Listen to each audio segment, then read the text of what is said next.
Let's start. So question में the balance sheet of H N S limited are as follows. H N S limited में नाम से मत पकड़ना कि होल्डिंग कंपनी कौन सा, सब्सिडरी कंपनी कौन सा। आपको कैलकुलेशन करना होगा, वर्ड पकड़ना होगा। उसके बाद सबसे पहले आपको बैलेंस शीट दे दिया है। बैलेंस शीट है साल 2000 कितने का, 11 का। फिर बोला अपने मन से मत बताओ क्या लिखा है, 31 मार्च 2011। ठीक है ना। नीचे जाके बैलेंस शीट के बाद देखेंगे, लिखा है further information and these are called adjustments. Profit and loss account of S limited showed a credit balance of rupees 1 lakh on 1 April 2010। तो यानी 1 अप्रैल 2010 का मतलब साल के शुरुआत का बैलेंस दिया हुआ है। ठीक है। अब यहाँ पे फर्स्ट लाइन सेकंड लाइन के अंदर ही तक ही पता चल जाता है कि कौन कितना शेयर खरीदा, बट मेरे को कहीं दिख नहीं रहा है। उसके बाद ही से एडजस्टमेंट्स वगैरह शुरू हो गया। तो जब भी आपको एडजस्टमेंट नंबर 1 या 2 या मैक्सिमम सम के हेडिंग के अंदर अगर ये लाइंस नहीं दिखता है कि कौन किसके अंदर कितना शेयर्स खरीदा है, तो आपको क्या करना चाहिए, बैलेंस शीट के अंदर गोते लगाने। ठीक है। मतलब बैलेंस शीट के एसेट साइड में चल जाना, वहां पे इन्वेस्टमेंट में चले जाना। क्यों यहाँ डायरेक्टली जाना है, क्योंकि नॉर्मल सा बात है, अगर कोई किसी कंपनी में शेयर खरीदता है तो हम लोग क्या बोलते हैं कि हम लोगों ने इस कंपनी में इन्वेस्ट किया है। तो हम लोग को सीधा उसके कौन से लेजर में जाना, कौन से साइड में जाना चाहिए, एसेट साइड। और एसेट साइड का कौन सा सेक्शन में, इन्वेस्टमेंट्स में। ओके। वहां पे हम जाके जब देख रहे हैं तो यहाँ लिखा है 3000 shares in S limited purchased on 30 सितंबर 2010। इस सब में दो इंटरेस्टिंग चीज है। पहला, एक तो ये जो बैलेंस शीट में आपको दे दिया शेयर्स इंस्टेड ऑफ एडजस्टमेंट। दूसरा, जो शेयर परचेज हुआ है वो साल के शुरुआत में नहीं हुआ है। जनरली इजी इजी सम जो हर सम्स होता है उसमें साल के शुरुआत में ही हो जाता है शेयर का परचेज, लेकिन इस बार शेयर का क्या परचेज हुआ है, मिड में हुआ है। इस टाइप ऑफ सम्स को हम लोग कहते हैं मिड ईयर एक्विजिशन, और इसका आने का चांसेस हाई रहते हैं। ठीक है ना, मिड ईयर एक्विजिशन। बात क्लियर है। सो अगर हम लोग इसको बात करें डिटेल में, तो मिड ईयर एक्विजिशन का डेट क्या है इस समय हमारे पास, 30 सितंबर 2010। शेयर्स हमने कितना खरीदा सामने वाले में, 3000 शेयर्स। तो अब हमको पता करना है कि हम सामने वाले कंपनी का होल्डिंग कंपनी है या नहीं। अगर नोट्स ध्यान से पढ़े होगे तो होल्डिंग कंपनी का मतलब क्या होता था, अगर कोई कंपनी किसी दूसरे कंपनी के अंदर 50% से ज्यादा शेयर्स खरीदता है तो उसे हम लोग होल्डिंग कंपनी बुलाते हैं। सो अभी हम लोग फर्स्ट वर्किंग नोट, जिसको हम कहेंगे working note 1, calculation of percentage of holding. Percentage of holding की जगह मैं इस कंपनी का नाम लिख रहा हूं, एच लिमिटेड। सो हम लोग कैसे निकालेंगे बॉस परसेंटेज। हम लोगों ने कितना शेयर्स खरीदा है, 3000 शेयर्स। हमने किस में खरीदा है, एस में खरीदा है। एस का हमें क्या देखना चाहिए, एस का हमें देखना चाहिए share capital.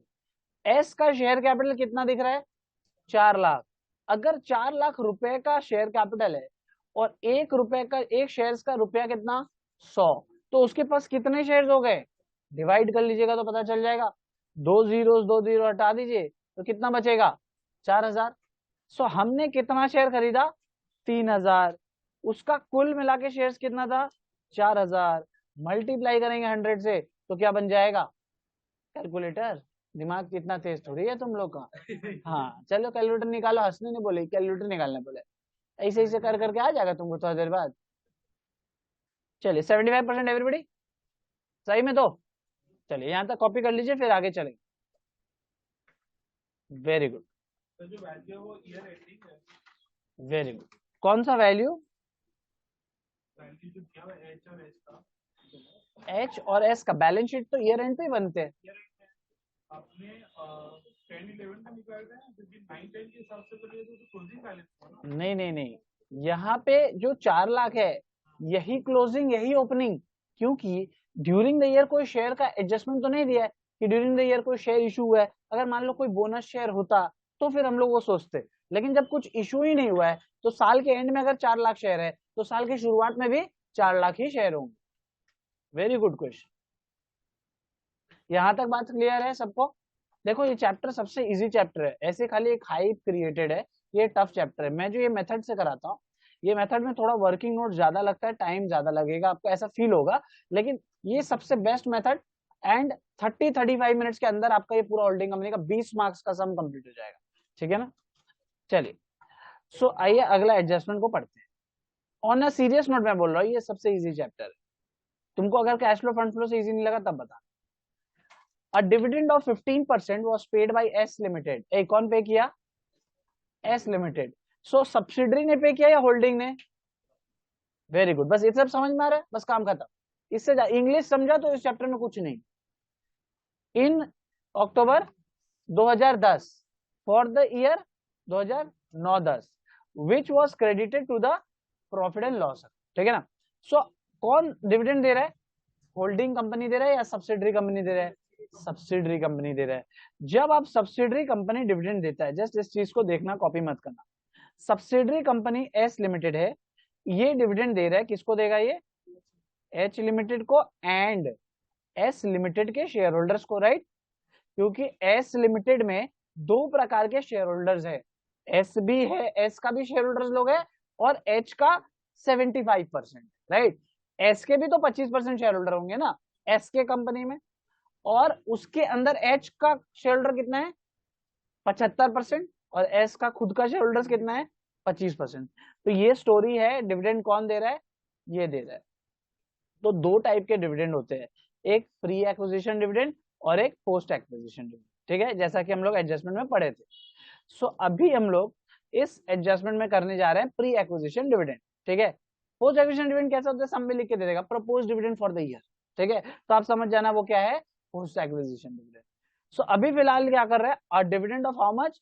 15% was paid.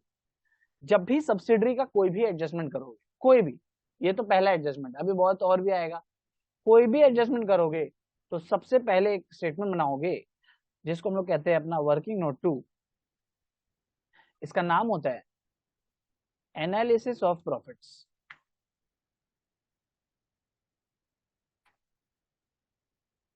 Of analysis of profits. हम लोग किसका प्रॉफिट को एनालाइज करने जा रहे हैं? हम लोग तो होल्डिंग कंपनी है, हम लोग किसका करेंगे? ऑब्वियस बात है, ऑपोजिट का। ठीक है, एस लिमिटेड का। सो ये हमेशा याद रखना, ये सब्सिडरी कंपनी का बनता है। ठीक है या नहीं? Okay great. अब इसमें फॉर्मेट ऐसे रेडी करो, पर्टिकुलर्स 3 कॉलम्स बनाएंगे। सबसे पहला कॉलम का नाम रहेगा प्री एक्विजिशन प्रॉफिट्स, दूसरे कॉलम का नाम रहेगा पोस्ट एक्विजिशन, बोलो बोलो,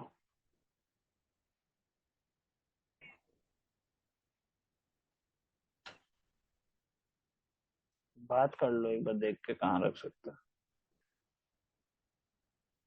बात करो करण से, सोचो। Post acquisition GR, okay. So अब देखिए इसको कैसे बनाना है, बहुत ध्यान से सुनिएगा, बहुत सब में बनाना है आपको ये सारा वर्किंग नोट्स। सबसे पहले इसका 3 कॉलम्स बनाए हम लोग। पहला प्री एक्विजिशन प्रॉफिट्स, दूसरा पोस्ट एक्विजिशन पीएल, और तीसरा जीआर। देखिए 3 कॉलम कब बनाना है? जब आपके क्वेश्चन में रिजर्व, जनरल रिजर्व और पीएल दोनों हो, तो आप 2 कॉलम बनाओगे, पोस्ट पीएल और पोस्ट जीआर। और जो प्री वाला होता है ना, उसके अंदर पीएल जीआर सबके एडजस्टमेंट एक साथ रहेंगे। ओके, प्री के लिए कोई 2-3 कॉलम नहीं, पोस्ट के लिए जितने रिजर्व रहेंगे उतने कॉलम। जितने रिजर्व्स का मतलब यही है, जीवन में कितना कैसा भी समझ है, पोस्ट पीएल और पोस्ट जीआर छोड़ के और कुछ नहीं बनेगा। अगर सब में जीआर नहीं है तो जीआर हटा दीजिएगा, 2 कॉलम में काम हो जाएगा। इसका मतलब pre acquisition profit and post acquisition PL. ठीक है, दैट्स इट। आइए, तो सबसे पहला काम करेंगे, लिखेंगे ओपनिंग बैलेंस, इनर के भी इनर कॉलम। ठीक है, सो ओपनिंग बैलेंस हमको देखना पड़ेगा कितना है पीएल का, आपको एडजस्टमेंट में मिल जाएगा। देखिएगा, profit and loss account of S limited showed a credit balance of, credit मतलब होता है positive balance, okay. Debit balance बोलेगा तो नेगेटिव बैलेंस, क्लियर है बात। तो पॉजिटिव बैलेंस कितने का? 1 लाख रुपए का। सो हम यहां लिखेंगे 1 लाख रुपए। ओके, इजी, तो वेरी इजी। एक बार पहले आराम से समझो फिर लिखते जाना, मैं तो टाइम दूंगा, बहुत टाइम दूंगा इस चैप्टर में। तो ओपनिंग बैलेंस कितना हो गया? 1 लाख। अब हम नेक्स्ट, तो पहला एडजस्टमेंट खत्म, जैसे ही खत्म हो जाएगा एग्जाम में टिक लगा दोगे कि मेरा एडजस्टमेंट। अब नेक्स्ट क्या है? Pre acquisition dividend of 15% was paid by S Limited in October 2010 which was credited to the PL account of H Limited. Now as per law क्या रूल है सुनो, इस एडजस्टमेंट के 3 हिस्से होते हैं, तीनों हिस्सों को बड़ा ढंग से समझो। मैं इसको तुमको नेक्स्ट पेज में ले जाता हूँ, समझाता हूँ। प्री एक्विजिशन डिविडेंड का कहानी क्या है, नोट्स में भी समझाया है, एक बार वापस से एक रोड मैप देता हूँ कि क्या क्या करना है तुमको इसमें। पहला काम, ये क्या बोल रहा है, प्री एक्विजिशन डिविडेंड दिया कौन है, एस लिमिटेड। सो एस लिमिटेड ने दिया, सो डिडक्ट फ्रॉम एओपी, एओपी बोले तो एनालिसिस ऑफ प्रॉफिट्स, जिसने दिया उसके पीएल से हटा दो, राइट। सो सबसे पहले कौन दिया डिविडेंड, एस लिमिटेड, और एस लिमिटेड के पीएल से माइनस किया, पहला एडजस्टमेंट, ठीक है। एक एडजस्टमेंट को तोड़ दे रहे, ठीक है, उसका 3 हिस्सा है, सो दिस इज उसका फर्स्ट हिस्सा। दूसरा एडजस्टमेंट, पहला हिस्सा करके हम लोग को मन में शांति मिल जाता अगर ये लाइन नहीं लिखता वो लोग, क्या लिखा है, which was credited to the PL account, this is wrong as per law, ठीक है, ये क्या है, रॉन्ग है। अगर ये नहीं लाइन रहता तो हम लोग को इसके आगे कुछ नहीं करना पड़ता, ठीक है, लेकिन क्योंकि ये रॉन्ग है तो अब हमको क्या करना होगा, पहले गलती सुधारने का, दूसरा सही करने का।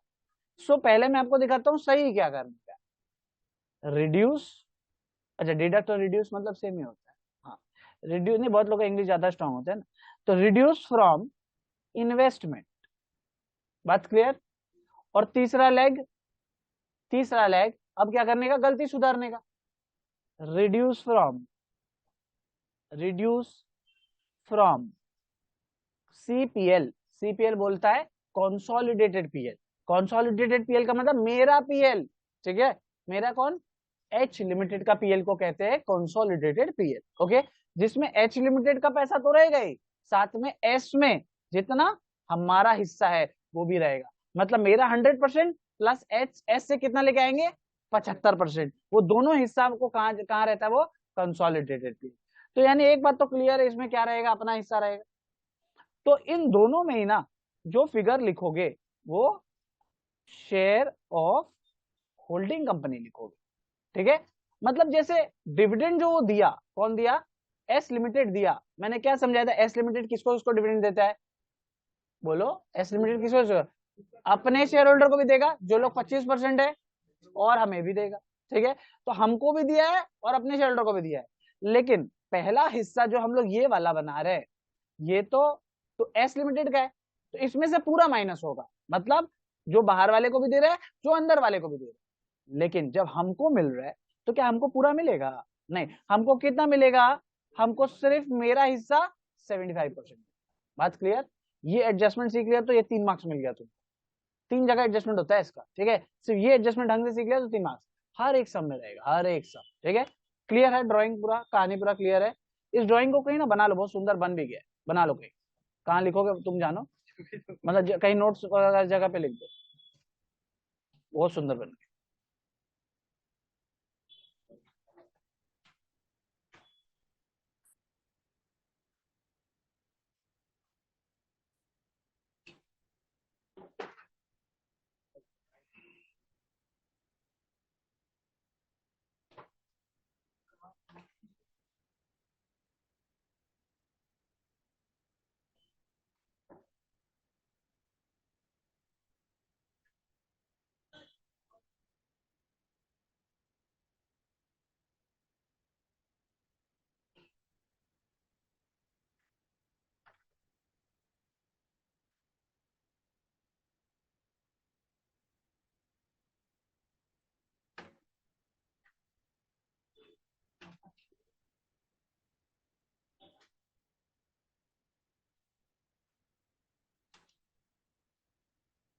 Are we ready, thank you, चलिए बढ़ते आगे। सो हम लोग का एडजस्टमेंट क्या था, क्या बात हुआ, पहला एडजस्टमेंट कि reduce from pre acquisition profits, right.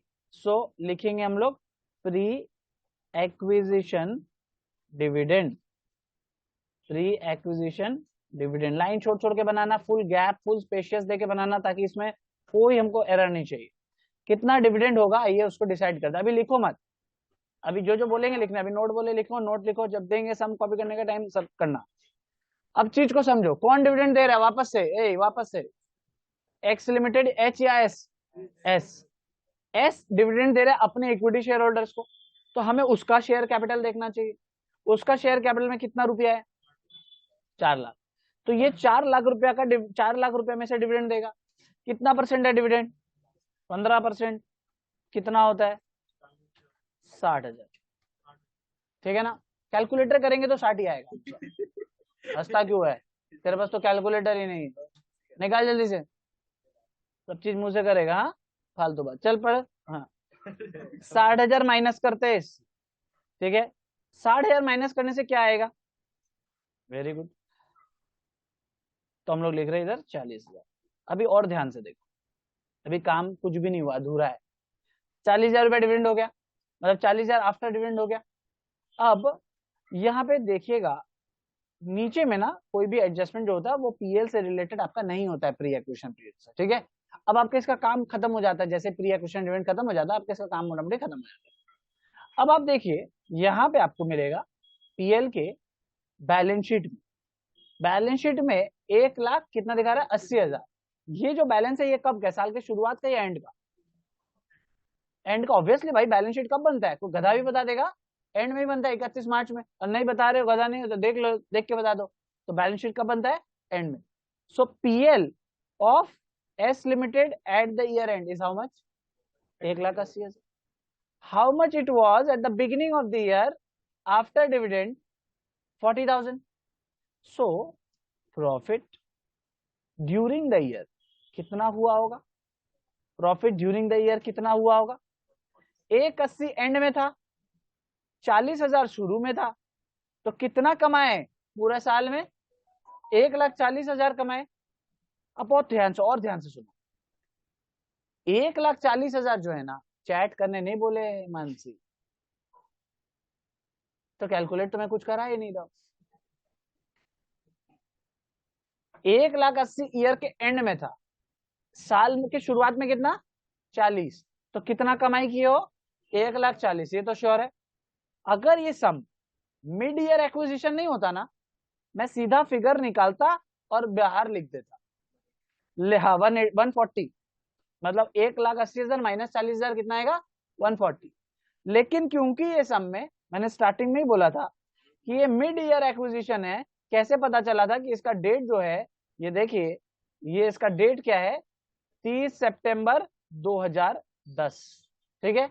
सो इसका मतलब आपने ये जो 1,40,000 जो पूरे साल में कमाया है, ये प्री में कितना जाना चाहिए, अप्रैल से गिनती शुरू करेंगे, अप्रैल से 30 सितंबर गिनिए, 6 महीना। सो यानी इसका आधा हिस्सा, इसका आधा हिस्सा यानी 6/12 प्री में जाना चाहिए, और आधा हिस्सा पोस्ट में जाना चाहिए। तो कितना होता है 1,40 का आधा हिस्सा, 70,000, और बाकी आधा हिस्सा कहाँ जाना चाहिए, पोस्ट पीएल के यहाँ पे जाएगा, एकदम इजी। अब ये 40 और 70 को टोटल करके मैं प्री के कॉलम में 1,10,000 लिख दूँ। क्लियर पूरा स्टोरी अभी तक एकदम, कोई डाउट, चलिए इसको यहां तक कॉपी कर लीजिए।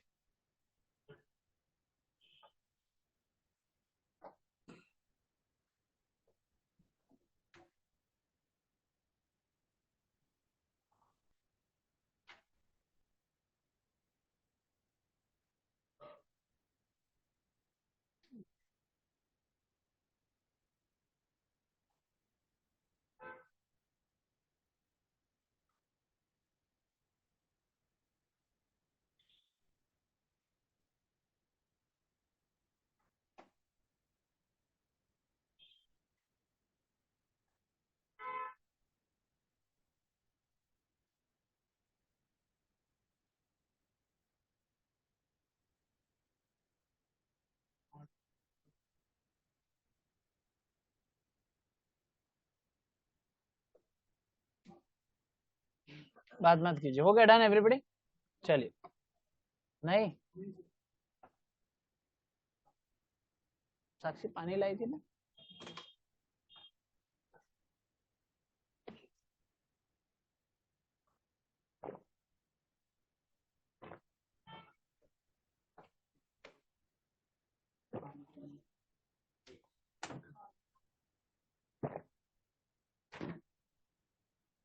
चलो लेट्स स्टार्ट, आगे बढ़ते हैं। अब हम लोग दूसरा चीज करेंगे।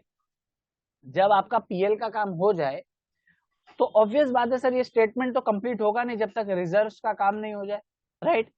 आगे एडजस्टमेंट कुछ और दिया हुआ है, देखो क्रेडिटर से रिलेटेड दिया है, उसके बाद प्लांट मशीनरी दिया है, लेकिन मेरे को रिजर्व तो कंप्लीट करना ही पड़ेगा, ठीक है। तो हम जाएंगे और रिजर्व को कंप्लीट करने का कोशिश करेंगे। यहाँ पे जैसे पीएल का बैलेंस दिया है ना, वैसे किसी और सब में यहाँ पे रिजर्व का भी बैलेंस दे सकते हैं, जनरल रिजर्व का, ठीक है।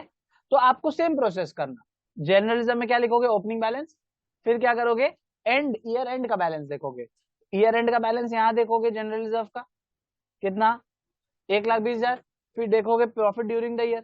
तो फिलहाल इस सम में क्या है, नहीं जी यार है, जनरल रिजर्व का ओपनिंग बैलेंस बोल के कुछ नहीं, मतलब यही ओपनिंग है, देखिए 1 अप्रैल 2010, यही 1,20,000 ओपनिंग है, तो भाई यही क्लोजिंग हो गया। तो हमको तो प्रॉफिट ड्यूरिंग द ईयर कुछ नहीं है, तो यानी पोस्ट में कुछ नहीं जाना चाहिए, सारे के सारे जो कहाँ है, प्री के, क्योंकि एक्विजिशन कब हुआ है, 30 सितंबर को, ये तारीख क्या दिखा रहा है, 1 अप्रैल 2010, ओपनिंग तो वही तारीख होता है, तो ये सीधा का सीधा कहाँ उठा कर डाल देंगे, प्री में। सो ये जनरल रिजर्व आप प्री में ऐसे करके 1,20,000 लिख दो।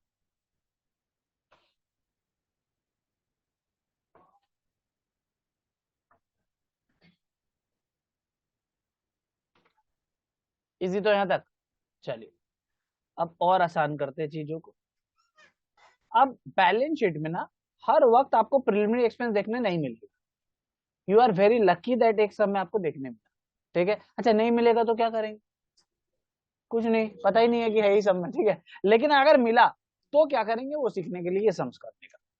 तो जब भी आपको प्रिलिमिनरी एक्सपेंस कौन सा, नेटवर्क इश्यू, तो वापस से वीडियो देखिएगा। नेटवर्क इश्यू के लिए अगर फिर से बताना शुरू किए ना, तो फिर हम लोग ऐसे कंप्लीट ही नहीं होगा आज क्लास। तो प्रिलिमिनरी एक्सपेंस को करिए, प्रिलिमिनरी एक्सपेंस कितना दिया हुआ है, 10,000 रुपया दिया हुआ। 10,000 रुपया जो है क्या कैश है, नहीं यही प्रिलिमिनरी एक्सपेंस है। तो 10,000 रुपया प्रिलिमिनरी एक्सपेंस है। अब प्रिलिमिनरी एक्सपेंस क्या होता है, फिक्टिशियस एसेट होता है, ठीक है। सो फिक्टिशियस एसेट को आप प्री में ही एडजस्ट करोगे as a negative balance in the pre acquisition profit, because इस एसेट का कोई और फ्यूचरिस्टिक वैल्यू नहीं होगा, ओके। सो इसको लिखे preliminary expenses in the pre column as a negative figure. Done और नॉट डन, अभी तक कोई एडजस्टमेंट डिफिकल्ट है, नहीं होता ही नहीं है डिफिकल्ट एडजस्टमेंट, ठीक है, जस्ट लेंथ ज्यादा है इसका। अब आइए हम लोग चलते हैं नेक्स्ट चीज में, और एक एक करके बाकी सारे एडजस्टमेंट्स के बारे में बात करेंगे। यहाँ क्या लिखा है, क्रेडिटर्स ना, क्रेडिटर्स बैलेंस शीट का आइटम है या पीएल का, बैलेंस शीट में ही देखे आज तक, तो इतना तो पता है कि भाई बैलेंस शीट अभी नहीं बना रहे हम लोग, तो इसको अभी छोड़ देते हैं। इसके बाद प्लांट एंड मशीनरी है, तो ये बैलेंस शीट का आइटम, लेकिन क्या लिखा है इसके अंदर, वह रीवैल्यूड। रीवैल्यूड का मतलब इसका वैल्यू बढ़ गया या फिर घट गया, ये तुमको कैसे पता घट गया, हमको अभी कैसे पता, अभी तो एनालाइज करना पड़ेगा। बोल रहे इसका वैल्यू कितना हो गया, 3,00,000 on acquisition date. Acquisition date normal English है, इंग्लिश को डिकोड करो, revalued at 3,00,000 on acquisition date. Drawing से समझाएंगे भाई, ठीक है। सो 30 सितंबर 2020 पे अपने खड़े हैं, और यहाँ पे इस टाइम लॉकडाउन थोड़ा सा खुल रहा था, याद है ना, ठीक है। 30 सितंबर 2020 को खड़े हैं, और यहाँ पे 3,00,000 रुपया इस एसेट की वैल्यू हो गई, ओके। अब विच स्टूड इन द बुक्स मतलब पहले से था एट रुपीज 2,00,000 ऑन 1 अप्रैल 2010। 10 है रे, 20 थोड़ी चल रहा है, क्या कर रहे रे बाबा, हाँ वही हम भी सोच रहे, चलो कोई बात, 1 अप्रैल 2010, ठीक है। इस दिन इसका वैल्यू कितना था, 2,00,000। अच्छा तो कितना प्रॉफिट हुआ रिवैल्यूएशन में, 1,00,000, वेरी गुड। जो जो 1,00,000 बोलते हैं उसको 0 मिलेगा, क्यों, तुम अपना सेमेस्टर 2 का रिजल्ट से सेमेस्टर 5 का रिजल्ट को कंपेयर कर दो, यही हुआ है ना बात।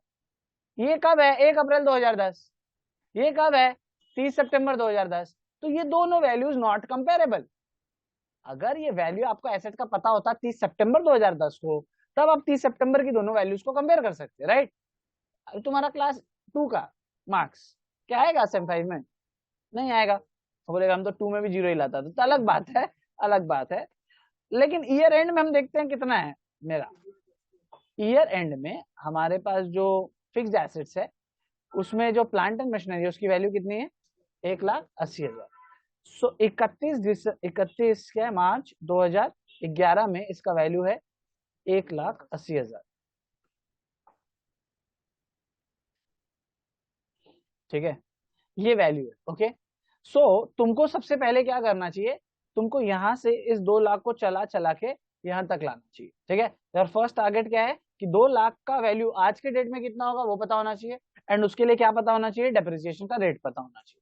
क्या क्वेश्चन में तुमको डेप्रिसिएशन का रेट दिया हुआ है? खोजिए अच्छे से, क्वेश्चन नहीं दिया हुआ है ना, तो जब नहीं दिया हुआ रहेगा तो आपको निकालना पड़ेगा। ठीक है, तो वो कैसे निकालेंगे? नोट ए से निकालेंगे। क्या करेंगे? Calculation of depreciation. Okay, basically depreciation नहीं, रेट ऑफ डेप्रिसिएशन। पहले तो रेट पता होना चाहिए ना, rate of depreciation. So rate of depreciation rod कैसे निकलेगा? स्टार्टिंग में कितना वैल्यू था? 2 लाख। एंड में कितना वैल्यू है? 180। सो 2 लाख माइनस 180, ये हो गया डेप्रिसिएशन का वैल्यू। तो यानी कितना डेप्रिसिएशन हुआ? 20,000। कितने पे हुआ? 2 लाख पे हुआ, राइट, इंटू 100 रेट निकालने के लिए। सो चेक कीजिए कितना परसेंट आएगा। 10% एवरीबडी। चलो, सो 10% is the rate of depreciation. अब हम कर सकते हैं WDV निकालने का काम। सो अब मैं लिखने जा रहा हूं नोट बी। नोट बी में क्या लिखेंगे कि कैलकुलेशन ऑफ रिवैल्यूएशन। रिवैल्यूएशन में हमें क्या होगा? प्रॉफिट या लॉस नहीं पता अभी तक, तो प्रॉफिट स्लैश लॉस। ठीक है, चलिए, सो इसको कैलकुलेट करने जा रहे हैं। तो सबसे पहले वैल्यू कब का खड़ा है? 2 लाख रुपए साल के शुरुआत में। इसको हम लोग बोलते हैं WDV एज ऑन 1 अप्रैल 2010। कितना रुपया था? 2 लाख रुपए। यहां से हमें क्या करना है? डेप्रिसिएशन करना है। कितने महीने का करना है? ऑफ 6 मंथ्स करने का। सो 2 लाख पे 10% इंटू 6 मंथ्स करके बताइए, 10,000। सो 10,000 हम माइनस कर देते, तो 2 लाख में से 10,000 जाएगा तो कितना बचेगा? 1,90,000। ये WDV एज ऑन बोलो 30 सितंबर 2010। अब हम लोग यहाँ पहुंच गए, राइट, यहाँ का वैल्यू निकल गया। यहाँ का वैल्यू अभी कितना निकाले? 1,90 निकाल लिए ना, ये अपने निकाल लिए, राइट। सो अब ये जो वैल्यू निकाले इसको कंपेयर कर सकते हैं इससे। अब बताओ कितने का प्रॉफिट हुआ? 1,10,000 का। अब कहानी क्लियर है। तो यहाँ पे वैल्यू एज ऑन 30 सितंबर 2010 3 lakh. Then how much is the revaluation profit? बोलिए, रिवैल्यूएशन प्रॉफिट 1,10,000। बात क्लियर? तो आपको प्रॉफिट हो गया 1,10,000।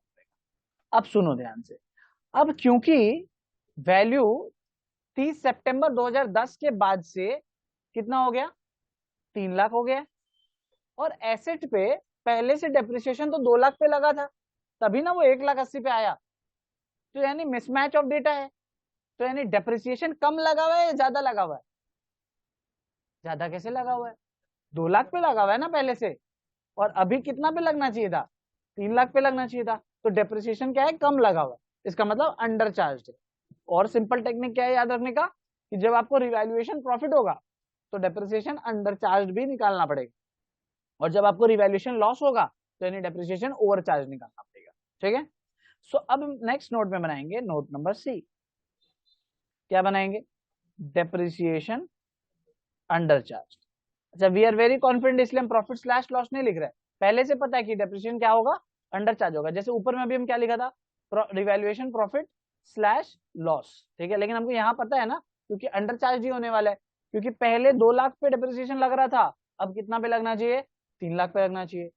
तो कैलकुलेट करते हैं depreciation on 3 lakh of rupees 3 lakhs at the rate कितना परसेंट 10% इंटू कितना महीना 6 महीना। चलो बोलो कितना आएगा, तब तक हम इसका भी लिख लेते हैं। कितना आएगा 15,000 at the rate 10% into 6 months 10,000। सो ये 15,000 होना चाहिए डेप्रिसिएशन, और हुआ कितना है अभी तक, सिर्फ 10,000 ही हुआ है। तो कितना डेप्रिसिएशन अंडर चार्ज हुआ 5,000 डेप्रिसिएशन अंडर चार्ज। क्लियर है सारा पॉइंट्स। चलिए पहले यहाँ तक कॉपी कर लीजिए, फिर और समझाते हैं। ये ड्राइंग के साथ कॉपी कर लीजिए।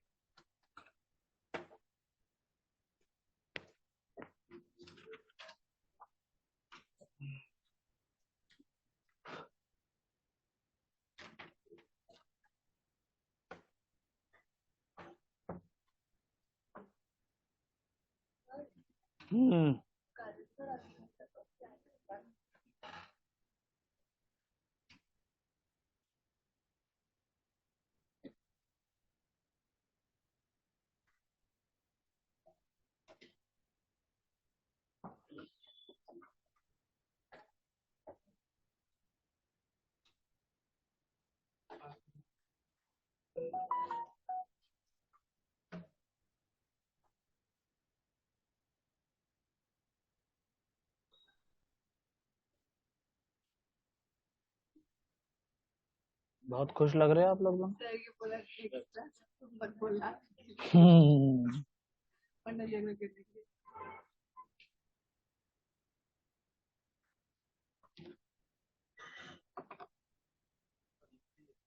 बहुत लेंदी है, थोड़ा लेंदी नहीं है। मैं बोला एक बार भी कि छोटा है, मैं बोला इजी है लेकिन लेंदी है। नहीं 3 घंटा लगेगा, मैं बोला आधा घंटा में आपका सम होगा। जब आपका प्रैक्टिस कंप्लीट हो जाएगा ना, आप बोलोगे सबसे पहले होल्डिंग कंपनी करेंगे एग्जाम जाके। ये मैं इतना प्यार प्यार से समझा रहा हूँ, अगर हड़बड़ाऊंगा ना तो फिर तुमको कुछ समझ नहीं आएगा, मैं गारंटी दे रहा हूँ।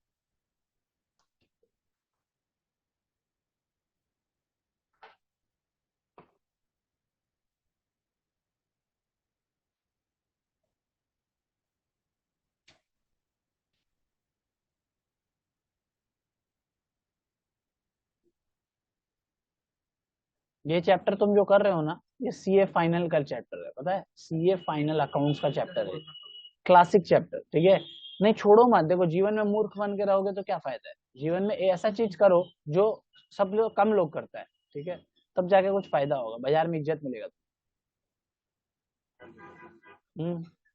सिर्फ तुम होल्डिंग चैप्टर बनाने का एक तो ट्यूशन सेंटर खोल सकते हो, होल्डिंग चैप्टर का तुमको पढ़ के पढ़ाना आता है। सही बता रहे तुम।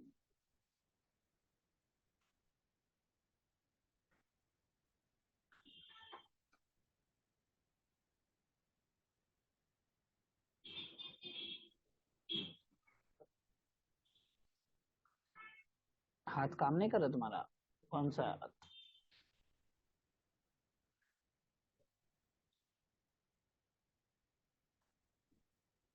देखना तो भाई, अभिनव का हाथ हाथ काम नहीं कर रहा। क्लास के बाद देखना इसको क्या होगा। डेप्रिसिएशन कौन सा 6 मंथ्स।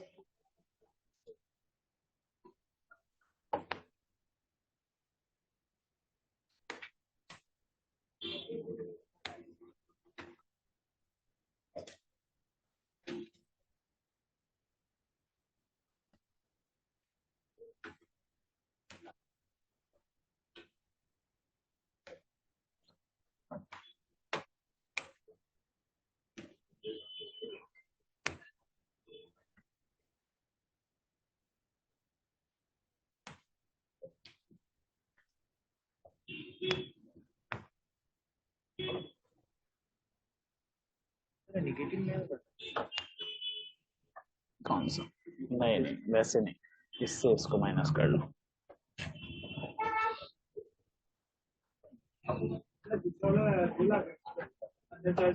अंडर चार्ज में 2 लाख। अच्छा 20,000 हो गया क्या, एक जीरो बढ़ा देते।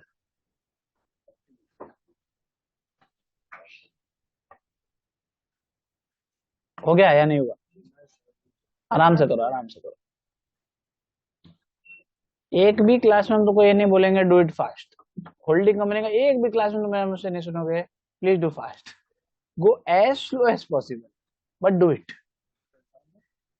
एग्जाम में भी go as slow and 30-40 minutes में कर देना, उससे ज्यादा अरे ये बना लेता हो गया तो बचा ही कितना पेपर, समझ रहे बात। और इसमें भर भर के स्टेप मार्किंग मिलेगी, भर भर के इतना वर्किंग नोट बनवा रहे हैं ना तुम, देखो स्टेप मार्किंग है, स्टेप मार्किंग है, देना ही पड़ेगा। सीयू मजबूर हो जाएगा, बोलेगा कब पढ़ा रहे भाई थे हमको, पेपर लेके आएगा ना सीयू बोलेगा गजब क्या कॉन्सेप्ट दिया है, सीयू हिल जाएगा पूरा ऊपर से नीचे।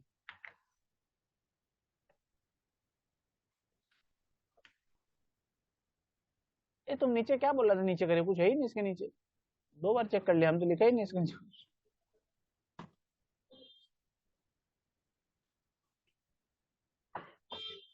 हो गया।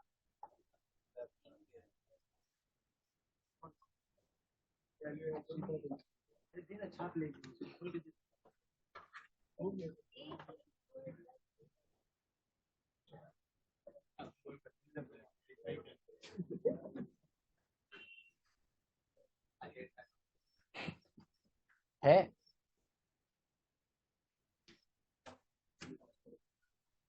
कौशल है,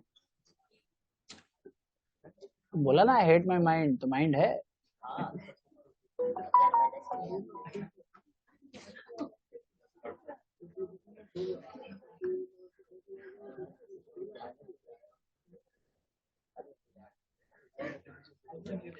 रेडी रेडी लेट्स स्टार्ट। चलिए आइए वापस से। अच्छा ये दो एडजस्टमेंट्स का ट्रीटमेंट सुनो। जो भी सुनो ध्यान से, जो भी रिवैल्यूएशन प्रॉफिट होता है, अगर यहाँ प्रॉफिट है तो आप प्री एक्विजिशन प्रॉफिट में जाके उसको क्या करोगे, ऐड। अगर लॉस है तो माइनस, ठीक है।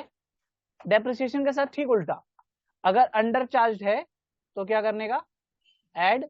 और अगर ओवर अंडर चार्ज है तो लेस, और अगर ओवर चार्ज है तो ऐड। देखो ऑटोमेटिकली तुमको समझ में आएगा, क्यों एग्जाम में एक साथ रिवैल्यूएशन प्रॉफिट और लॉस दोनों नहीं दिखेगा, आइदर उस एसेट में रिवैल्यूएशन प्रॉफिट आएगा, आइदर उस एसेट में क्या आएगा, रिवैल्यूएशन लॉस आएगा। तो अगर रिवैल्यूएशन में प्रॉफिट आ रहा है तो मतलब आप प्री में ऐड कर रहे हो, तो ऑटोमेटिकली सोच लेना इसका डेप्रिसिएशन माइनस ही होगा। अगर यहाँ लॉस आ रहा है तो आप माइनस करोगे तो डेप्रिसिएशन ऐड होगा। अब दोनों में कौन सा कहां से ऐड होता है, जो रिवैल्यूएशन प्रॉफिट है ये कहां से ऐड होता है, प्री में ऐड होता है। और ये कहां से लेस होता है, पोस्ट से लेस होता है। ये प्री में ऐड, पोस्ट में माइनस, ऐसे करके लिख लो, टॉक टॉक करके एकदम छोटा छोटा करके लिख लो, एकदम गड़बड़ नहीं होगा। क्लियर और नॉट क्लियर, डन। चलिए आइए ऊपर में हम लोग ऐड लेस करने का जगह में डाल देते हैं। So revaluation profit, revaluation profit how much, 1,10,000 add and depreciation under charge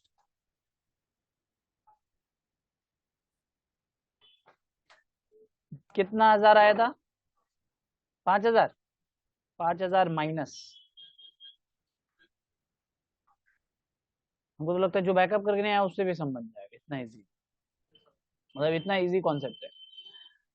कोई भी सम आप देखोगे सेम टू सेम आपको बस फॉलो करने का।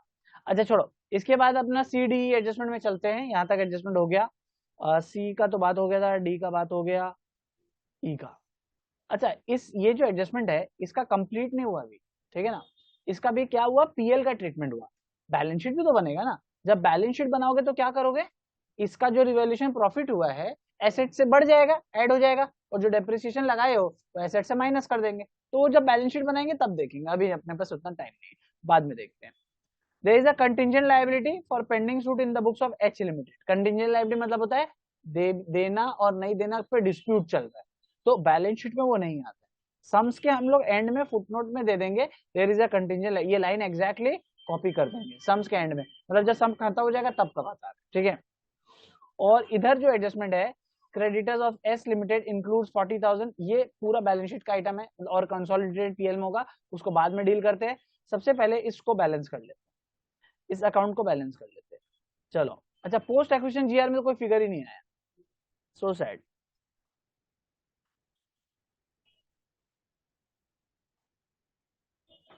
अच्छा, कौन कौन सा इसका टोटल करने के बाद कौन कौन सा कंपनी था? एच लिमिटेड और एस लिमिटेड, ठीक है। एच लिमिटेड और एस लिमिटेड, एच लिमिटेड का शेयर है 75% और एस लिमिटेड का शेयर है 25%, ठीक है।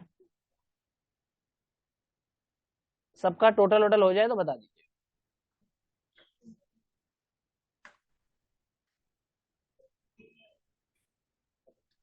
बोलिए पहला का टोटल। क्या सब अलग अलग बोल रहा है यार? 1 10 3 30 माइनस 10,000, 3 20 माइनस 1 10, तो 2 10 आ रहा है ना?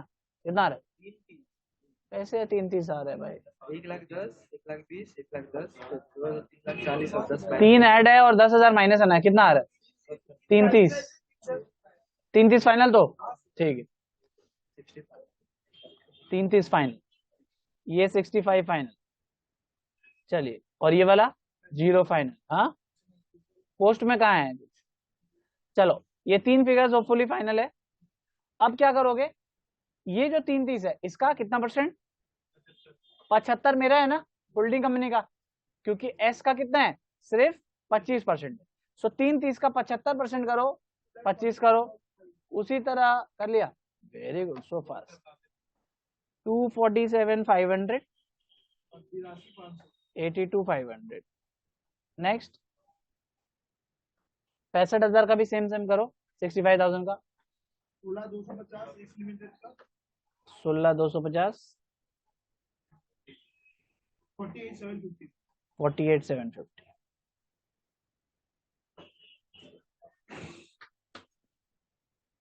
क्लियर है?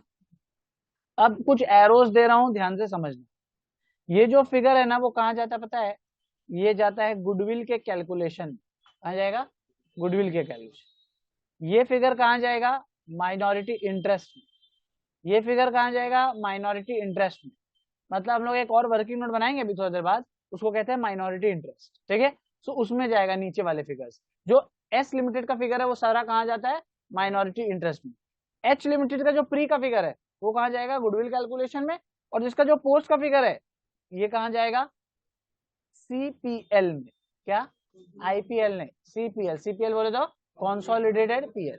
ये एरोस दे के रख लो, एग्जाम में मत देना, ये सिर्फ अपने अंडरस्टैंडिंग के लिए, ताकि आपको सम बनाने में सुविधा हो। चले आगे। चलो, कितना वर्किंग नोट हुआ अभी तक? 2 है ना। ये तो नोट ए, नोट बी, नोट सी था ना। तो इज्जत से वर्किंग नोट कितना हुआ? 2 हुआ। Working note 1, working note 2। अच्छा, एक और अच्छा बना दे। इसको सुंदर बनाने के लिए क्या करेगा? रिवैल्यूएशन प्रॉफिट में रेफरेंस दे देगा। कौन सा नोट से आया था ये नोट? बी से आया था। ये वाला नोट सी से आया था। तो ये सब करके रेफरेंस दे देना, एक नंबर नहीं कटेगा। जब बना ही रहे हो खट के तो पूरा एकदम पिक्चर परफेक्ट बनाओ, ठीक है। चलिए आगे बढ़ते। वर्किंग नोट 3 लिखोगे, कैलकुलेशन ऑफ, साथ साथ लिखो, गुडविल स्लैश कैपिटल रिजर्व। अगर पॉजिटिव में आंसर आता है तो गुडविल होगा, और नेगेटिव में आंसर आएगा तो कैपिटल रिजर्व होगा, ठीक है। अब अगेन ध्यान से सुनेंगे कैसे बनाएंगे। पर्टिकुलर्स, अमाउंट,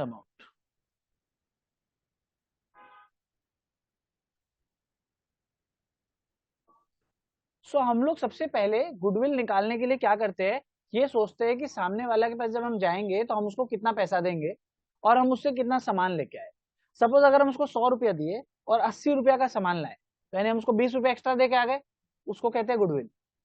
अगर हम उसके पास गए 100 रुपया दिए उसको और उससे 140 रुपया का सामान लेके आए, तो क्या हुआ? प्रॉफिट हो गया। प्रॉफिट होने से कैपिटल रिजर्व बोलेगा। क्लियर है बात? सो आपको सिर्फ यही देखना है, कितना पैसा दिया, कितना पैसा, कितना का सामान आया। सो पैसा देने को हम लोग क्या कहते हैं? इन्वेस्टमेंट्स। ओके, इन्वेस्टमेंट्स को हम लोग कहते हैं कितना पैसा दिया। अब इसमें से एक एडजस्टमेंट था, याद है, जो हम लोग का करना बाकी था। ये देखिए ड्राइंग बनाए थे, इस ड्राइंग में से पहला वाला ट्रीटमेंट दे दिए थे, दूसरा का ट्रीटमेंट बाकी है देना, राइट। Reduce from investment. तो रिड्यूस फ्रॉम इन्वेस्टमेंट कितना करना है? Share of the holding company. So less, reduce करेंगे तो less, share of pre acquisition dividend, pre acquisition dividend. कितना रुपया डिविडेंड था? 60,000 रुपया था ना, 60,000 रुपया डिविडेंड था। हम लोग का शेयर कितना होगा? 75%। So that is our share of dividend 45,000। Investment का फिगर कोई हमको नहीं बताया, इन्वेस्टमेंट का फिगर नहीं हेल्प करेगा? कोई बात नहीं, क्या ही बताएगा तुम? सही में बताएगा? मेरा तो सम नंबर ही इधर उधर हो गया। कौन सा सम नंबर था? 17। कहाँ गया investment? 480। Okay, so 4,80,000 is our investment, जिसमें से 45,000 हो गया हम लोग का रिड्यूस। तो कितना कॉस्ट हुआ? 435। तो ये हुआ कि नेट में अपने उसको कितना पैसा दे के आए। ठीक है, तो नेट में अपने कितना पैसा दे के आए, क्या सोचने का? 4,35,000 उसको दे के आए। अब बारी आता है कि हम उससे क्या छीन छीन के लेके आएंगे। तो हम उससे सबसे पहला क्या छीनेंगे? Share of capital. हम उसका कैपिटल नहीं छीनेंगे, उसका कैपिटल में हमारा हिस्सा नहीं है क्या? अब हमारा हिस्सा है। हमारा कितना हिस्सा है उसके कैपिटल में? 75%। अच्छा, आ जाओ बैलेंस शीट में देख के आते हैं उसका कैपिटल कितना था रे भाई? 4 लाख रुपए का था। तो 4 लाख का हम 75% छीन लेंगे। बढ़िया है, छीन लो। 3 लाख।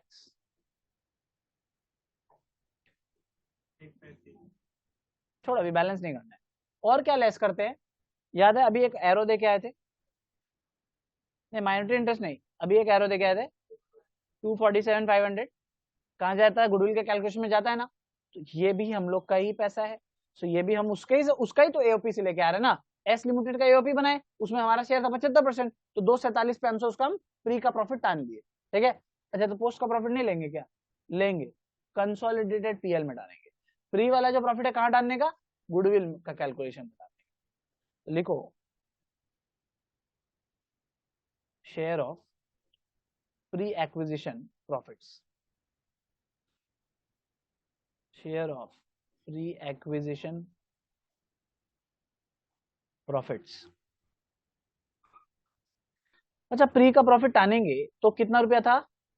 2, बोलो ना देख के, 247,500। अब कॉपी कर लो आराम से, कोई हड़बड़ी नहीं है। जो भी पॉजिटिव आए, नेगेटिव आए, जो भी आए, बैलेंस करके जो भी आ रहा है कोई इशू नहीं है, कुछ तो आएगा ही। 12,500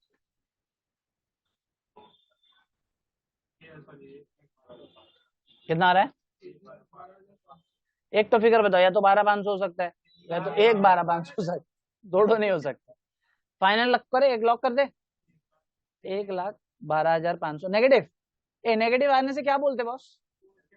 कैपिटल रिजर्व बोलते ना। ठीक है, तो लिखेंगे कैपिटल रिजर्व।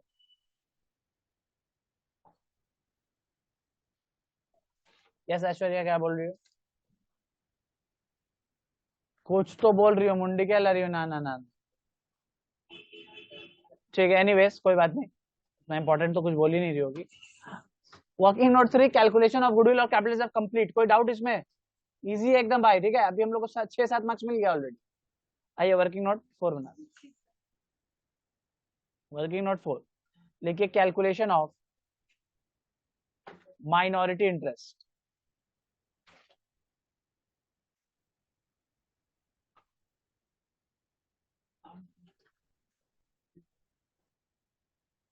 थोड़ी शट अप, पढ़ाई करो ना। Particulars amount. ए माइनॉरिटी इंटरेस्ट मतलब बच्चा लोग को पैसा देने का। ठीक है ना। बच्चा लोग को क्या क्या पैसा देने का? याद है इधर मार्क किए थे दो को। एक तो ये देने का, एक तो ये देने का। इससे इजी चैप्टर क्या होगा भाई? देखना लिखना, देखना लिखना। ठीक है, आ जाओ, पहले ये दोनों दे देते हैं इसको।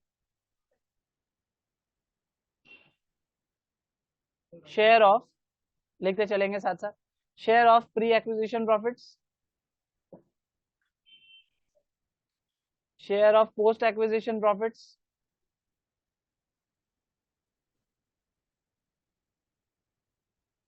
कितना कितना है बताइएगा? 82,500, 16,250। ए, उसका कैपिटल उसको नहीं देंगे क्या? देंगे। उसका कैपिटल का हिस्सा वो भी तो है ना, कुछ कुछ हिस्सेदार तो वो भी है। तो शेयर ऑफ कैपिटल। अच्छा, हम लोग कुछ छीन के ले आए थे ना उसका। उसका टोटल 4 लाख था। 16,250 है। 250, ठीक है। तो शेयर ऑफ कैपिटल उसका हिस्सा कितना था रे 4 लाख में? 25%, राइट? तो 1 लाख रुपया। जब भी माइनॉरिटी इंटरेस्ट बनाओ, तो जब ये 3 एडजस्टमेंट आपका हो जाए, तो उसके बाद ना एक बार ये स्टॉक बेचा बेची देख लेना सामने। स्टॉक बेचा बेची मतलब होता है ये adjustment number C, creditors of S limited. S limited माने सब्सिडरी। सब्सिडरी का क्रेडिटर में, इसका मतलब सब्सिडरी को पैसा देने का या लेने का? सब्सिडरी के बुक्स में पैसा लेने का या देने का है? सब्सिडरी के बुक्स में क्रेडिटर खड़ा है, इसका मतलब उसको पैसा देना है किसी को। किसको देना है? एच लिमिटेड को देना है। अच्छा, एच लिमिटेड को देना है, तो प्रॉफिट कौन कमाया होगा? एच कमाया होगा। नहीं, एच कैसे कमाया होगा प्रॉफिट? तुम जिससे सामान लेके आते हो वो प्रॉफिट कमाता है, या जो बेचता है वो प्रॉफिट कमाता है? जो गुड सेल करेगा वो ना प्रॉफिट कमाएगा। तो इस केस में गुड सेल कौन किया है? इस लाइन से क्या समझ में आ रहा है? गुड सेल कौन किया है? एच गुड सेल किया है, और एस गुड बाई किया है, तो इसीलिए उसके क्रेडिटर में खड़ा है। तो प्रॉफिट कौन कमाया होगा? एच। अगर एच प्रॉफिट कमाता है तो आपको कुछ नहीं करना माइनॉरिटी इंटरेस्ट में, आगे बढ़ जाए। क्या बोला? एच अगर प्रॉफिट कमाता है तो आपको कुछ नहीं करना माइनॉरिटी इंटरेस्ट में, टोटल मार देने का। लेकिन अगर एस कमाता ना, तो कुछ करना होता, वो समझाएंगे। चलिए, जो भी आया टोटल कर लीजिए। 198।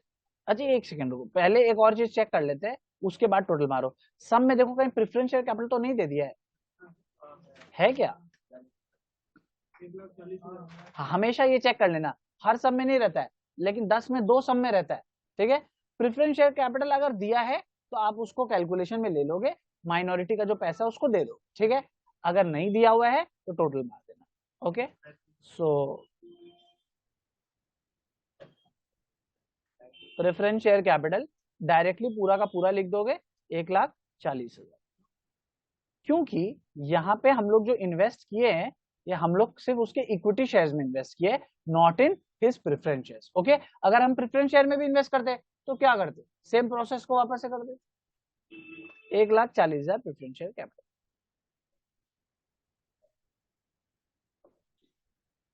चलिए, सब लोग उसको कॉपी कर लीजिए, टोटल कर लीजिए, फिगर मेरे को बता दीजिए। 338, एक जन कंफर्म कर दो। ठीक है, 338,750। इजी है तो माइनॉरिटी इंटरेस्ट भी कुछ भी नहीं। फ्री का मार्क्स 9 मार्क्स मिल जाते हैं। 9 मार्क्स मिल गया। अब ये मत बोलना सर हमको 9 ही चाहिए अब जा, नहीं। वर्किंग नोट कहाँ हो गया? 4 तक हो गया। Working note 5,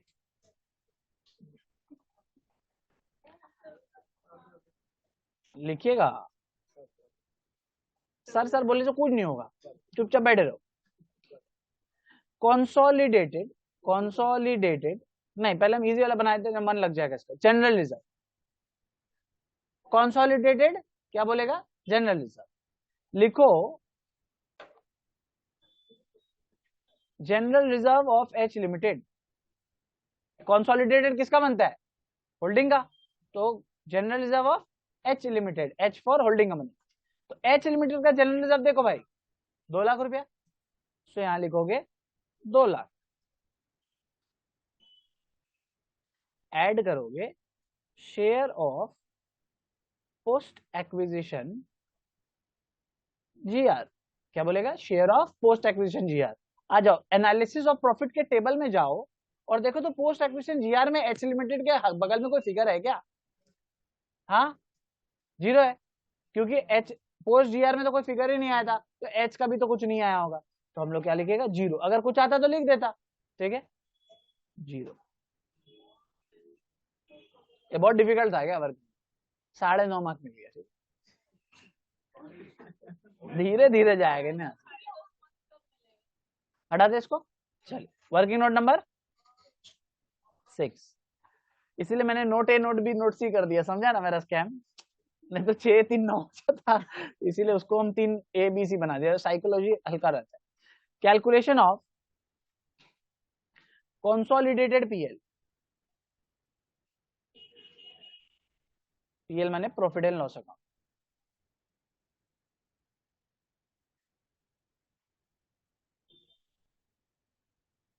particulars amount. अच्छा, सबसे पहले क्या देखने का कि हमारे पास कितना है, तो PL of H limited, PL of H limited, चलो बैलेंस शीट से खोजते हैं कितना दिया हुआ पीएल में एच लिमिटेड का, 2,80,000। हमारा पैसा कितना है, 2,80,000। अब किससे छीना करने जाना है, एस लिमिटेड से, तो plus share of post acquisition PL, post acquisition PL, ठीक है ना। सो कितना छीन के लाए हो पैसा, तुम लोग खुद से बताओ, वर्किंग नोट 2 से कितना पैसा छीन के लाए हो, एच लिमिटेड का सिर्फ बताना, पोस्ट वाला पीएल बोल रहा 48,750, पक्का, चलिए 48,750 एच का पोस्ट पीएल से, ठीक है, डन यहां तक। अब बड़ा ध्यान से सुनने का, इस एडजस्टमेंट को बहुत ध्यान से समझना। Also included in the stock of S limited are goods valued ₹16,000, 16,000 का गुड्स है, किसके स्टॉक में है, ड्राइंग को ध्यान से देख लो, एस लिमिटेड के स्टॉक में है, कितना का माल है, 16,000। इसको किससे मिला है ये स्टॉक, एच लिमिटेड से, तो इसमें प्रॉफिट किसने कमाया है, H limited, H limited which were supplied by H limited, तो सस्पेंस खोल दिया, एकदम इजीली लिख दिया, at a profit of 25% on sales, मतलब एच लिमिटेड ने 25% कमाया है इसको। तो भाई अगर 16,000 पे एच लिमिटेड ने 25% कमाया है तो कितना कमाया है, 4,000 कमाया है, तो ये तो आपस का ही प्रॉफिट है। अब तो तुम लोग भाई भाई हो गया ना, एच लिमिटेड एस लिमिटेड, ये तो तुम पहले कमाया था, पहले तुम बोल सकता था हमें एस लिमिटेड से कमाया, अब किससे कमाया, अब तो तुम लोग साथ में आ गया। सो क्या लिखेगा, अच्छा इस प्रॉफिट में एस का कोई हिस्सा है क्या, नहीं, ये तो पूरा एच कमाया, तो क्या करेगा, इस प्रॉफिट को हटा दे, तो लिखेगा less unrealised, unrealised profit 16,000 into 25%, बोले तो 4,000। सो अनरियलाइज्ड प्रॉफिट में क्या करेगा, अगर एच लिमिटेड मतलब होल्डिंग कंपनी अगर माल बेचा है सब्सिडरी को, सो जितने का माल बेचा है multiplied by the profit percentage, जितने का प्रॉफिट आया उसको क्या करने का, हटा देना एक दूसरे से। ये इसका पहला एडजस्टमेंट है। दूसरा एडजस्टमेंट भी होगा, क्या होगा, जब बैलेंस शीट बनाएंगे ना, तो जब स्टॉक बनाएंगे तो उसमें तो एच का भी स्टॉक आएगा, एस का भी स्टॉक होगा, तो ये 16,000 रुपये तो इंक्लूडेड होगा, इसमें तो प्रॉफिट भी जुड़ा हुआ है, वैल्यू डेट 16,000 है, तो हम लोग को उसके बाद भी क्या करने का, स्टॉक से भी रिड्यूस करने का 4,000, ठीक है, वो बैलेंस शीट जब बनाएंगे तब करेंगे, फिलहाल के लिए हम लोग को इतना ही करने का। क्लियर और नॉट क्लियर, क्या हो गया हम लोग का कंसोलिडेटेड पीएल, नहीं क्या बचा है, एक गलती बचा है, इधर देखो 3 गलती था, मतलब गलती सुधारना बचा हुआ है, अभी लाल नहीं हुआ ना वो, हाँ इसीलिए लिखा दिए थे। तो रिड्यूस फ्रॉम सीपीएल, कितना रिड्यूस करना है, अपना शेयर, ठीक है, चलिए रिड्यूस करते हैं, लेस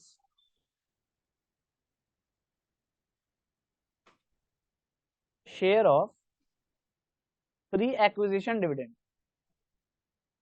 प्री एक्विजिशन डिविडेंड कितना था, अरे 60 का तो हमारा शेयर कितना है, 75%, 45।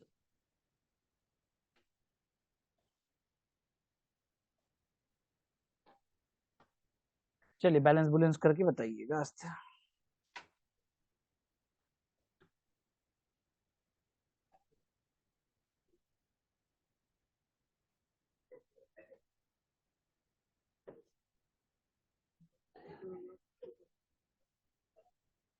डन, बोलिए ना कितना है,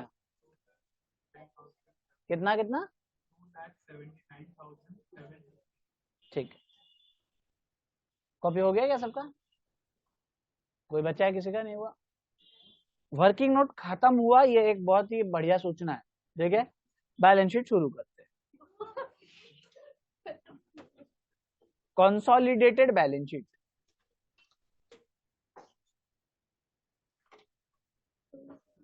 पेशेंटली सुनते जाइए, कोई फायदा नहीं है हंसी मजाक कर। 31 मार्च 2011 को हम लोग बैलेंस शीट बनाने जा रहे हैं।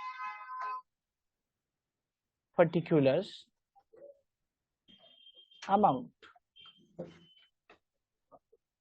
और यहाँ लिखिएगा नोट नंबर। सर एक बार और दिखाइए ऊपर वाला, ये लो। बाकी लोग रेडी करेंगे format, particulars, note and amount. Balance sheet वाला पेज को पूरा छोड़ दीजिएगा, ठीक है। नेक्स्ट पेज में जाइए और लिखिएगा। पीछ पाछ करने से क्या होगा? कुछ होगा नहीं? होगा ना। तो दुख को सहो और बनाओ। ओह यस, सेमेस्टर 5 में बनाए थे हम लोग नोट्स टू। करते रहो। फॉर्मेट रेडी करेंगे, note number, particulars, amount,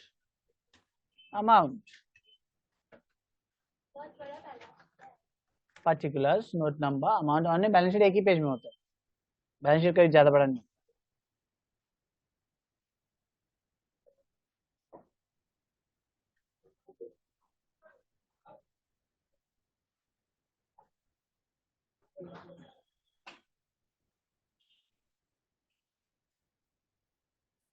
ready everybody? बहुत इजी है, फास्ट बनेगा। बैलेंस शीट में कुछ नहीं होता, पता है, कुछ नहीं होता है, क्योंकि हम लोग सारा पसीना वर्किंग नोट में बहा चुके हैं।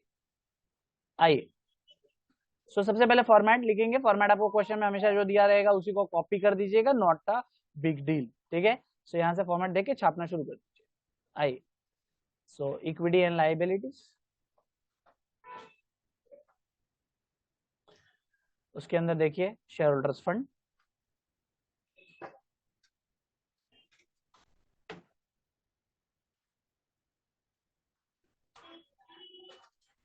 उसके अंदर आएंगे शेयर कैपिटल, शेयर कैपिटल में लिखिए नोट नंबर 1।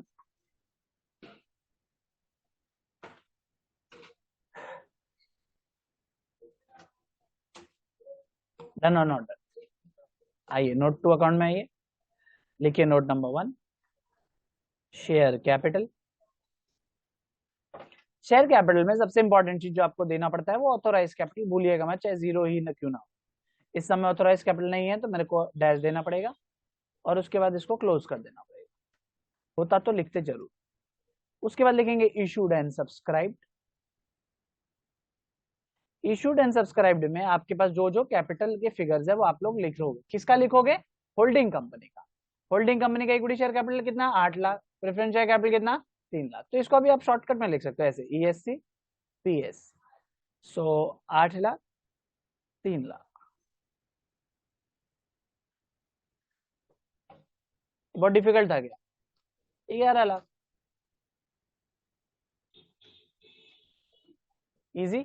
बस आपको इसके साथ क्या करने का, इसका शेयर्स बता देने का, कितना शेयर्स। ओके, तो इसका कितना शेयर्स होगा? 8000 shares, 8000 equity share eight ₹100 each. इसका भी सिमिलरली बता दोगे। प्रेफरेंस शेयर कैपिटल का अज्यूम करते हैं 100 ईच ही है, 3000 equity shares, sorry preference shares at ₹100 each. Easy है ना? ये कोई डिफिकल्ट नोट थोड़ी है, इसका नोट बनाने का मार्क्स मिल रहा है, वही बड़ा एहसान किया, ठीक है। चलो 8 3 हो गया, 11 लाख फेस अकाउंट, फेस पे लिखेंगे। देखो ना कैसे क्विकली स्मूथली बैलेंस शीट बनेगा। बैलेंस शीट कुछ नहीं होता है, सारा काम हो चुका है। लिखो next reserves and surplus. Figure देखेंगे, बैठाएंगे। Notes number 2, reserves and surplus. यहाँ पे जो दिया हुआ इसको देखना भी मत, देखना भी मत, मना कर रहे देखने, फिर भी देख रहे। सीधा अपने बनाएंगे, नोट्स टू अकाउंट्स के अंदर ही सल्टा देंगे और एकदम शॉर्टकट से। Reserves and surplus. अब रिजर्व्स एंड सरप्लस में सारा मेहनत तो कर ही चुके हैं, कैपिटल रिजर्व निकाल चुके हैं। जाओ नोट से देख के बताओ कैपिटल रिजर्व कितना है, और कौन सा नोट में था वो भी बताना, उसमें रेफरेंस देंगे। वर्किंग नोट क्या था? 3 लिख दिए। कितना था? 1,12,500। बहुत बढ़िया, माइनस नहीं है, पॉजिटिव में लिखेंगे, वो तो वहां निकाले थे माइनस में, यहाँ पॉजिटिव में लिखना है आपको। कैपिटल रिजर्व हो गया, याद है कंसोलिडेटेड पीएल भी बना चुके हम लोग। सीपीएल वर्किंग नोट क्या था 6, बस खाली रेफरेंस देना, फिगर लेके आना है। कितना है भाई, कितना है भाई 279 750, कुछ नहीं करा, खाली पीछे से ला रहे हो चिपका। अच्छा कंसोलिडेटेड जीआर भी बना चुके, नोट नंबर 5, बहुत बढ़िया। कितना था भाई 2 लाख, तो कुछ भी नहीं, नजर उठाए भी नहीं और सम कंप्लीट। बोलिए कितना होगा तीनों मिला के,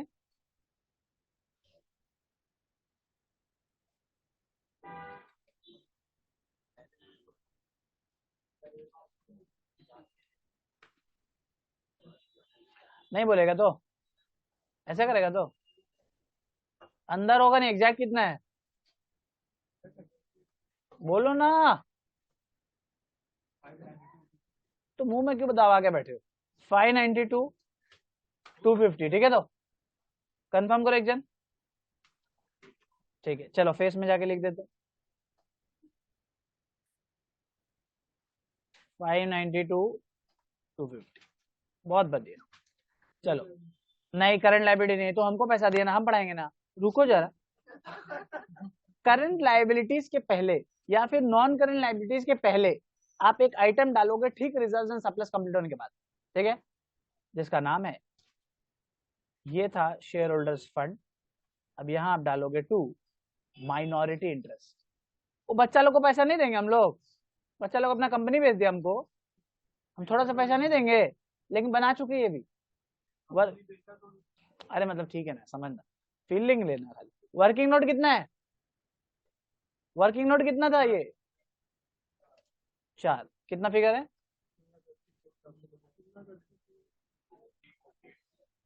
338 750, तो देख रहे हो खाली फिगर उठा रहे बिठा रहे, कुछ भी अपने मेहनत नहीं कर रहे। नंबर 3, आइए देखते हैं क्या है करंट लाइबिलिटी।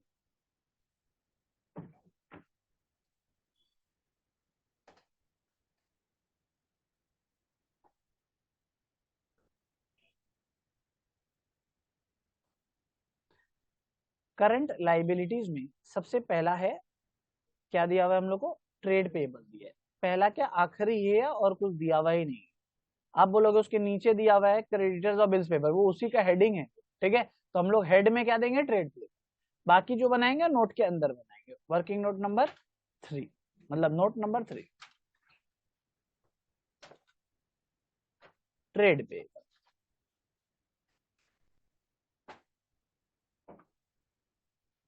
चलिए ट्रेड पेबल में सबसे पहला क्या है क्रेडिटर्स, क्रेडिटर्स में कौन कौन है रे भाई, एम का भी है एन का भी। अब जो एसेट लाइबिलिटी टेक ओवर होगा वो दोनों का होगा, किसका किसका, एच का भी और एस का भी। तो क्रेडिटर्स कितना है, एच लिमिटेड बोलेगा, ऐसे करके लिखो, इसके नीचे लिखोगे एच लिमिटेड 2,20,000, एस लिमिटेड 1,20,000। अब बहुत ध्यान से सुनना, बहुत ध्यान से सुनना, लिखो बाद में।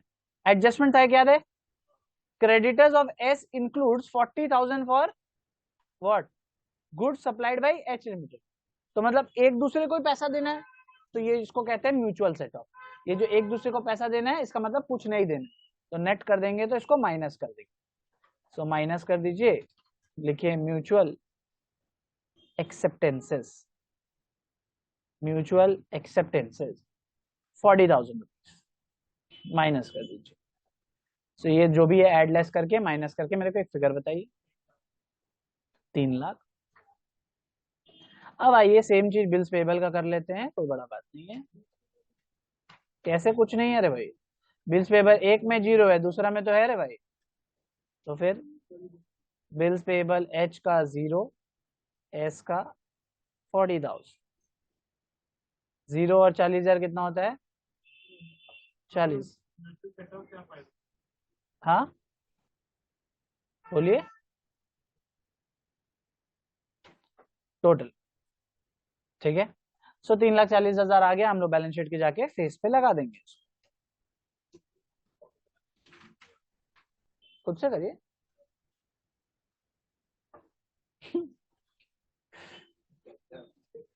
क्या वाह, ये भी बात सही है। तो 3,40,000 ये लीजिए, वापस से कॉपी कर लीजिए।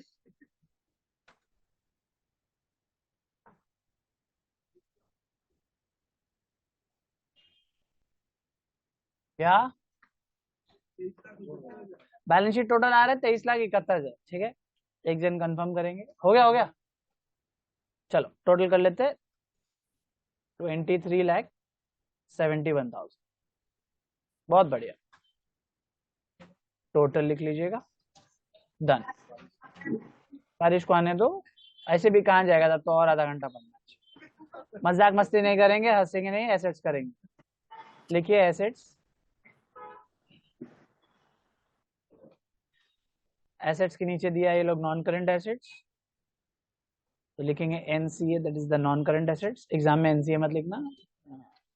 उसके अंदर है फिक्स्ड एसेट्स को हम लोग क्या लिखते थे, याद है सेमेस्टर 5 में बदल चुका था हम लोग का, प्रॉपर्टी प्लांट एंड इक्विपमेंट, ठीक है। Property plant and equipment, note number 4। चलिए, अच्छा गुडविल भी है बेटा लोग का, पीपी में गुडविल भी है, ठीक है। चलो पीपी हम लोग बना लेते हैं नोट नंबर 4 पे। Note number 4 PPE. पीपी में पहला बना रहा हूं मैं tangible assets, okay. Tangible assets, tangible assets में एच का और एस का दोनों का है।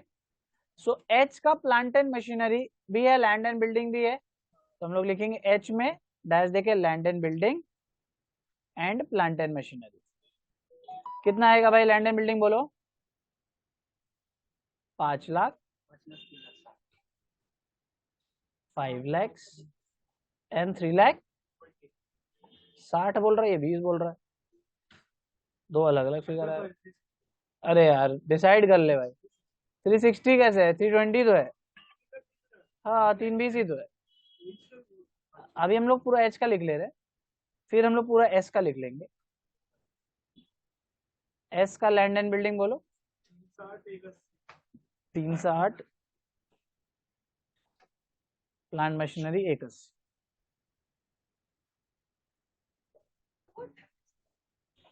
अब याद है एडजस्टमेंट था दोनों, क्या क्या एडजस्टमेंट था? कुछ ऐड लेस होना था ना, रिवैल्यूएशन प्रॉफिट था, तो प्रॉफिट हुआ था तो बोले थे ऐड कर देंगे। सो रिवैल्यूएशन प्रॉफिट, चले कितना था? 1,10,000 था, और डेप्रिसिएशन था उसे लेस करने का बात हुआ था, less depreciation under charge. Balance sheet एकदम मक्खन जाता है, उसमें कुछ है नहीं बनाने का। 5,000 था माइनस करने का, माइनस कर दीजिए, एड लेस करके आउटर कॉलम में लिख दीजिए। फिर हम लोग बनाएंगे इंटेंजिबल एसेट्स।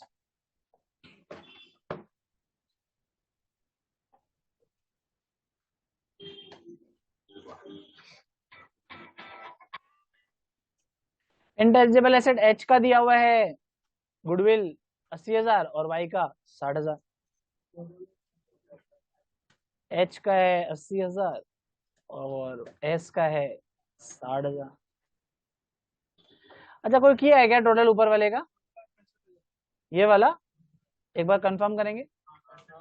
14,65,000। और इसको कंफर्म करेंगे 1,40,000, 14 नहीं 1,40,000 टोटल करेंगे। सही बोल रहे हैं? कंफर्म करो प्लीज। 16,05,000 या सुनो अप्रूव, खुद ही बड़ा अप्रूव कर, ठीक है। एनीवे 16,05,000। अगला आइटम का खुद से बना के दो, ठीक है। अच्छा सुनो ध्यान से, एक तो और इम्पोर्टेंट बात, इन्वेस्टमेंट जो होता है ना वो अपना ही तो है ना। सुनो ध्यान से, ये जो 4,80,000 रुपए का इन्वेस्टमेंट है, ये तो हम ही लोग इन्वेस्ट किया अपने में, एस लिमिटेड में, तो इसको आपको नहीं दिखाने की दरकार है, ओके। गुड न्यूज, छोड़ देते हैं इसको।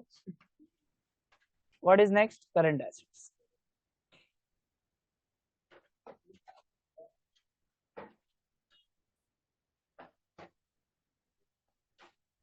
So next is current assets. Current assets में पहला क्या है? इन्वेंट्री। आइए इन्वेंट्री करते हैं। इन्वेंट्री में आपके पास एडजस्टमेंट है तो आपको वापस से नोट्स बनाना। आइए नोट्स बनाते हैं। नोट नंबर कितना हो जाएगा ये? 5। सो इन्वेंट्री, इन्वेंट्री के अंदर नोट का नाम है स्टॉक। स्टॉक के अंदर एच का कितना है? एच का 2 लाख और वाई का एस का 180। याद है स्टॉक में एक एडजस्टमेंट बताए थे, जो प्रॉफिट है वो इसी के अंदर जुड़ा हुआ है, तो लेस करेंगे उस प्रॉफिट को जिसका नाम रहेगा अनरियलाइज्ड प्रॉफिट। कितने का था याद है किसी को? Very good. एडजस्ट कर देंगे, कितना आएगा? 376। कंफर्म करेंगे एक जन?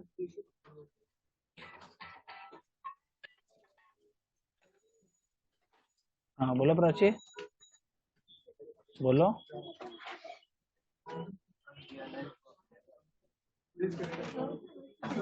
6 बजे आई हो, अभी तो कोई होगा नहीं, चला गया होगा सब। तो बोला था ना टाइम के बीच में आना।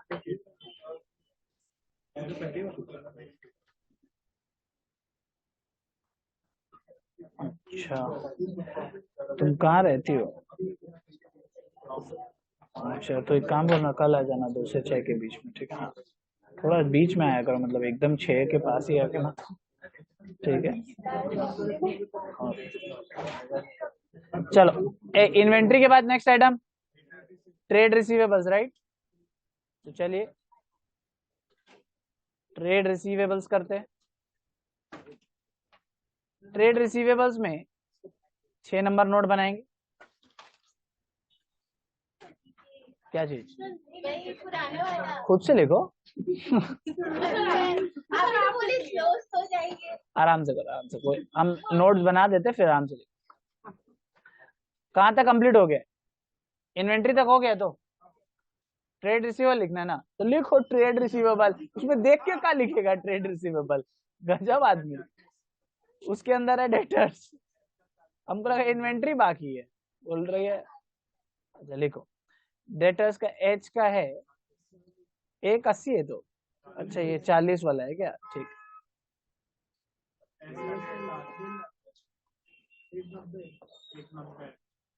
एक कुछ एडजस्टमेंट बाकी है, याद है? क्रेडिटर्स में 40,000 एडजस्ट हुआ था, राइट? अगर एस लिमिटेड ये बोल रहा है कि हमको एच लिमिटेड को देना है कितना रुपया? 40,000, तो एच लिमिटेड भी तो यही बोल रहा है कि हमको एस लिमिटेड से मिलेगा 40,000, बट वो तो आपस में हो गया ना, तो अब वो भी बोल रहा है चाह तू मत दे, वो बोलता है हम तुमसे लेंगे, ठीक है? So again that is a mutual acceptance. जो 40 ऊपर माइनस किए थे, ऑलवेज ऊपर नीचे दोनों जगह से माइनस होगा, ठीक है? 40,000 जो क्रेडिटर्स में माइनस किए थे, सेम 40,000 यहाँ से भी माइनस करो, तब जाके कैंसिल होगा। हाँ, बिकॉज एक का डेटर है दूसरे का क्रेडिटर है, तो आपको दोनों जगह से माइनस करना होगा, वरना मिसमैच ऑफ डेटा दिखे। कितना आएगा? 1.5 लाख।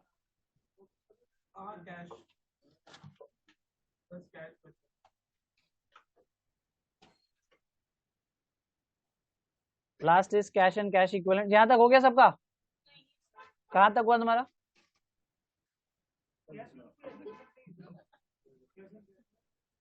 कैश एंड कैश में कोई एडजस्टमेंट नहीं है तो छोड़ दो, हम लोग फिर नोट्स नहीं बनाते। 10,000 ही है तो 10,000 है, ये वाला है ना भाई, 180 और 60,000 है। चलो ठीक है, इसका नहीं भी बनाओगे तो कोई इशू नहीं है, आप यहीं पे कर। अरे कुछ तो दिखाना होगा, इतना कहानी खत्म करेगा एग्जाम में कहानी खत्म हो जाएगा, इतना भी शॉर्टकट नहीं करो। अरे पहले देख लो, टैली कर लो, नहीं होगा तो कहीं कुछ फिगर मिल गया तो देखना पड़ेगा ना।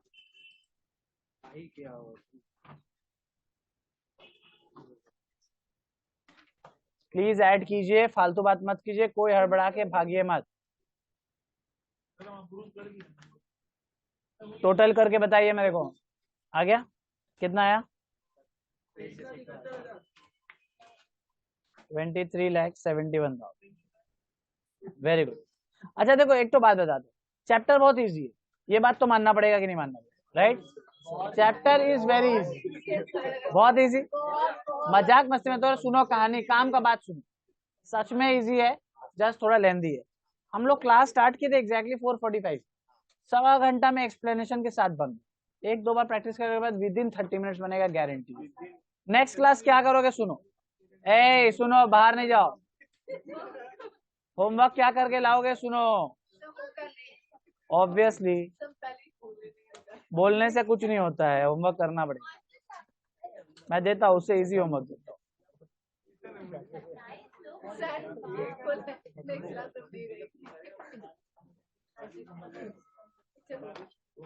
चलो नहीं, होमवर्क लिख के उसके बाद सब एकदम सेम टू सेम सम दे रहा हूँ। उसके बाद सेम 18